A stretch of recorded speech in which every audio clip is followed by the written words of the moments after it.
Hola amigos, apa kabar serupanya? Pada episode kali ini kita akan membahas tentang Annalise Michel adalah seorang remaja putri yang berjuang berjibaku melawan iblis di dalam tubuhnya. Mengapa kasus ini menarik? Karena pada saat itu, case Annalise Michel ini sangat mengguncang dunia. Mau tahu bagaimana kelanjutannya? Masih bersama gua, Coco Mion, di Sang Kagak Normal.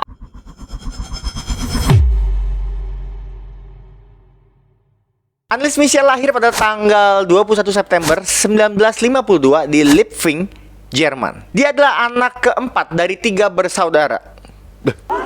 Anak pungut dong, bukan. Dia adalah anak pertama dari 4 bersaudara. Singkat cerita, di tahun 1968, Annalise Michel pada saat itu berusia 16 tahun. Dia pingsan di sekolahnya. Terus pada saat sadarin diri itu dia ngerasa kayak dadanya kok kayak ada yang neken gitu. Nah, kalau kita mah di sini mah istilahnya kayak rep-repan gitu. Dan sekitar bulan Agustus tahun 45. Sekitar bulan Agustus 1969, yang which mean adalah 1 tahun berikutnya, Annalise Michel itu terjatuh pingsan untuk yang kedua kali. Jadi keluarganya memanggil dokter. Setelah habis dokter nge-scan, dia bilang bahwa Annalise Michel ini tidak ada masalah apa-apa dengan tubuh dan otaknya. Sekitar bulan Juni 1970, yang berarti adalah tahun depannya lagi, Annalise Michel pun kembali pingsan dan kejang-kejang. Dan saat itu dokter bilang bahwa Annalise Michel ini sepertinya terkena gejala epilepsi. Apa itu epilepsi? Epilepsi adalah kondisi di mana seseorang itu mengalami kejang-kejang kayak aduh, itu mah zombie, bukan epilepsi. Lancang. Dan juga didiagnosis menderita skizofrenia, adalah gangguan jiwa. Jadi seseorang yang sudah didiagnosa skizofrenia, biasanya dia akan mengalami halusinasi, delusi. Dia mulai melihat sosok iblis gitu, dan mendengar kayak ada suara-suara yang membisiki dia kayak Dan pada tahun 1972, kurang lebih 4 tahun setelah kejadian pertama berlangsung, masih saja Annalise Michel ini mengalami hal-hal yang serupa. Bahkan pernah dirawat di rumah sakit jiwa, langsung dimasukin aja ke sana gitu. Itu yang gue bingung, kenapa keluarga pun langsung menerima hal itu ya. Apa mungkin keluarga juga melihat, oh ya mungkin anak gue memang terkena gangguan medis, hal seperti itu. Dan semenjak kejadian itu pun, Annalise Michel itu seperti takut sama simbol-simbol agama kayak seperti salib. Puncaknya pada tahun 1973, saat Annalise genap berusia 21 tahun, hal-hal misterius pun semakin mencuat di kehidupannya Annalise Michel. Dia kayak seperti mendengar suara bahwa dia kayak dibilang, "Hei, lu dikutuk, lu pasti masuk neraka," gitu. Dan dia kayaknya semakin depresi gitu.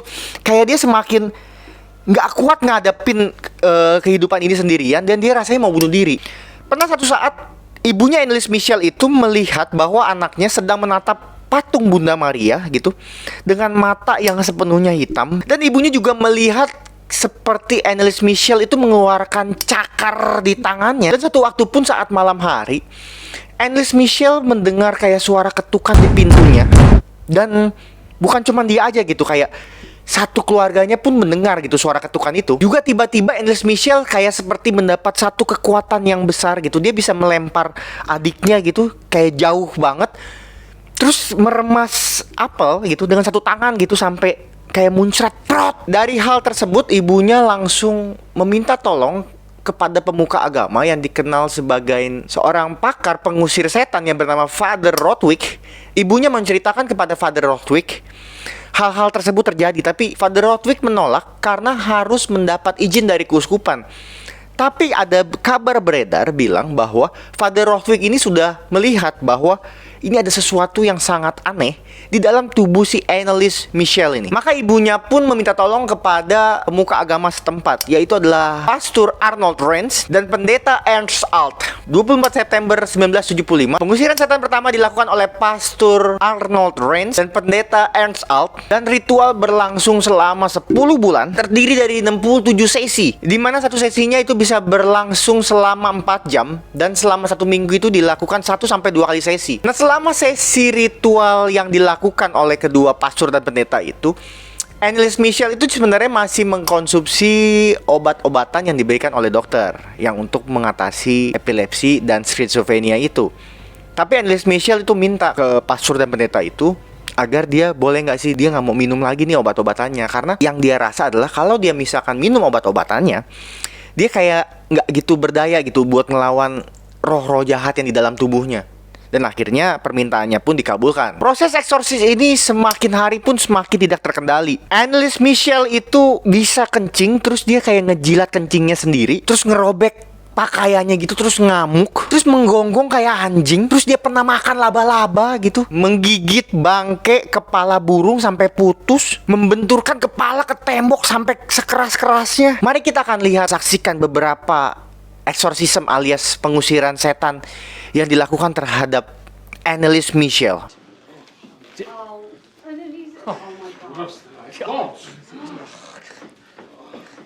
Let me examine. Nobile Patris, Spiritus Filii, Sancti, Amen.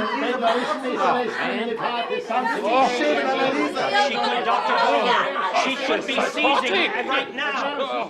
Get her to bed. We can give her a sedative.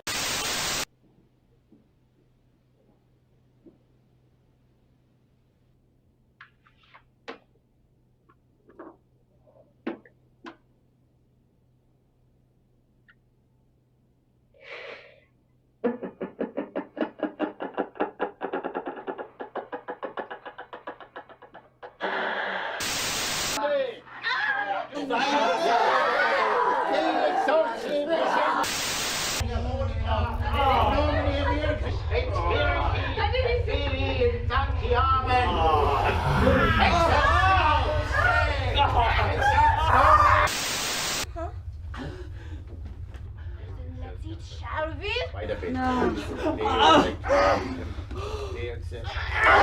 Oh, God. You're right, Doc. Gila ini sih, kalau gue jadi dia nih, ini sih gue kayak rasanya juga nggak bakalan kuat gitu, kayaknya buat kayak ngehadepin ini semua gitu. Dan mengapa hal ini bisa terjadi begitu parah kepada Anneliese Michel? Dan ternyata iblis yang merasuki tubuh Anneliese Michel bukan hanya satu, tapi 6. Tapi 6, bayangin. Oh, 3 di sini. Tapi 6. Gimana Anneliese Michel bisa kuat?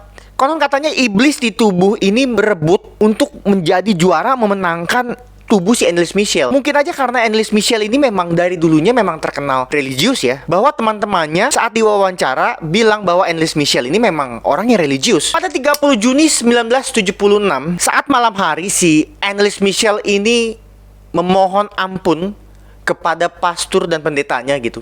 Dia seperti bilang kayak, gue minta pengampunan, tolong pengampunan untuk diri gue gitu. Dan dia bilang kepada ibunya saat itu juga, dia berkata bahwa, ibu, aku takut. Dan pada 1 Juli 1976, yang which mean adalah keesokan harinya, pada pagi hari, Anneliese Michel itu dinyatakan meninggal dunia di umurnya yang genap berusia 23 tahun. Diagnosis saat itu menyatakan bahwa Anneliese Michel itu kekurangan gizi dan menderita dehidrasi yang sangat parah. Tapi banyak yang bilang bahwa akhir hayatnya Anneliese Michel itu adalah orang yang kuat dengan berat badan yang tinggal 30 kilo. Dia masih berani berjuang melawan iblis-iblis yang di dalam tubuhnya itu. Setelah Anneliese Michel meninggal, pengadilan pun masih memutuskan orang tua dari Anneliese Michel dan kedua pastor pendeta ini bersalah. Mengapa? Nah, ini serunya. Karena pada saat itu banyak orang yang masih berpikiran bahwa Anneliese Michel ini sebenarnya bukan kerasukan setan. Dia sebenarnya adalah menderita penyakit gangguan mental, sehingga kalau misalkan lu mengiyakan apa yang dia lakukan gitu, dia itu semakin menjadi-jadi gitu. Nah, yang seharusnya keluarga itu memberikan obat kepada si Anneliese Michel ini, sehingga tidak terjadi hal yang membuat Anneliese Michel ini meninggal dunia. Tapi ada juga kelompok masyarakat yang menyatakan bahwa Anneliese Michel ini memang kerasukan setan gitu. Dan mereka percaya bahwa roh-roh jahat yang memasuki tubuh si Anneliese Michel ini memang tidak memberi kesempatan untuk Anneliese Michel itu untuk untuk bisa sembuh lagi. Dan menurut opini gue, dikarenakan kita juga manusia yang memang sangat kecil ya, berada di dunia ini gitu, yang dimana semesta itu memang begitu luasnya dan begitu tidak terbatasnya. Hal-hal ini pun memang sangat mungkin sekali terjadi gitu. Even di dalam tubuh Annelies Michel yang dimasuki sampai 6 iblis gitu, yang satu aja mungkin lu kemasukan kayak udah lu udah setengah mati gini. Dia harus melawan 6 iblis di dalam satu tubuh gitu. Bisa bayangin gak sih bagaimana rasanya jadi si Annelies Michel ini? Dan mana yang lu percaya? Kerasukan setan atau gangguan mental? Tolong berikan komen di dalam kolom komentar agar gue bisa mengetahui mana yang lu percaya, kerasukan setan atau gangguan mental. Sekiranya ini adalah akhir dari episode kali ini, Annelies Michel, dan kita akan berjumpa lagi di video-video selanjutnya. Jangan lupa subscribe, like, dan share juga loncengnya. Adios, amigo.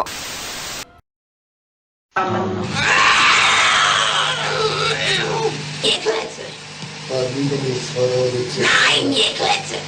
Und dann mal mir Klötze. Oh, so gerne will er nicht. Oh, ich gerne nicht. Oh. Sind wir schon 3? Ah, wie. Was ist so eine Scheiße?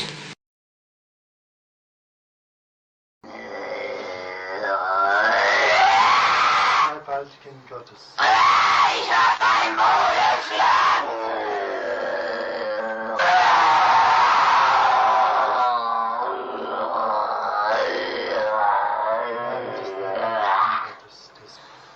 Namen des Dreifaltigen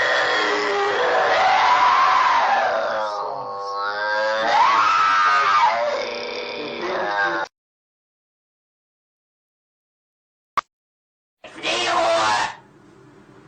Ruhe gibt's nur da oben. Ruhe gibt's nur dort, wo die Liebe ist. Ja, bei uns gibt's nur ja, no. Nur Hass. Ja, Und wo nur Hass ist, da gibt's keine Ruhe. nein. Und für uns gibt's nie Ruhe. Nie. Weil Na, Ewigkeit.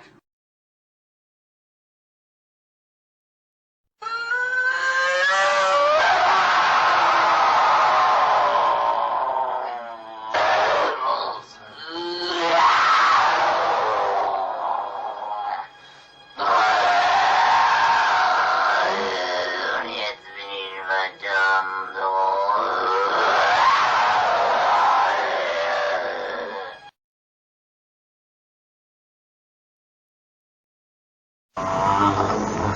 Die müssen in eigenen Seminaren ausgebildet werden, die dürfen nicht auf die anderen Universitäten. Kapiert? Klar. Ist da sonst noch etwas zu sagen? Oh, weil das, Weil der Teufel größere Macht.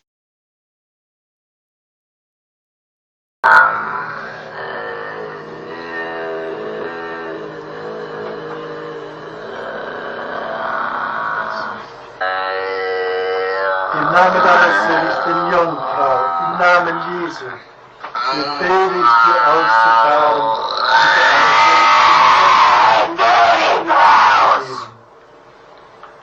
Im Namen des dreifaltigen Gottes, des Vaters, im Namen des dreifaltigen Geistes, befehle ich dir auszufahren und nicht Grüße seist du, Maria.